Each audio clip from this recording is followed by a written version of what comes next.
In this video, we are going to see how we can effectively use the count formulas, that is count A, count blank, count if, and in what kind of situations does it apply. So again, we are working on our very simple example of mark sheet.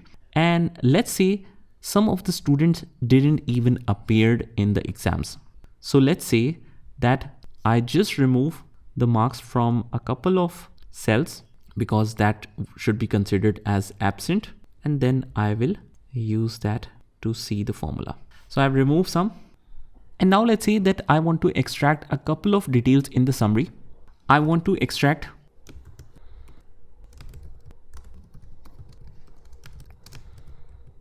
the student present subject wise and the student that are absent subject wise. So if you want to just see how many students are present, obviously they are present, that's why their numbers are marked. So I will just use equal to formula, use count. It counts the number of cells in a range that contain numbers. So whatever is empty, it will not count that. It's that simple. Press tab and you can either manually select the range or you just select the first cell or the bottom cell and then press Control, Shift and up. But you might not be satisfied here.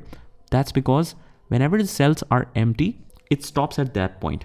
So we have to push through it just by pressing Control, Shift and up a couple of times until it hits the roof or the heading.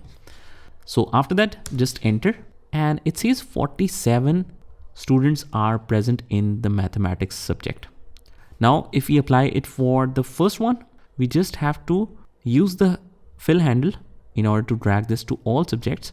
Or if you want to use this as a short key, just select the first cell containing the formula and just hold the shift and continue through all the blank cells. Select all the blank cells and press Ctrl R. What this will do is it will copy the formula towards right in all the other cells. Let's do this for the absent student subject wise.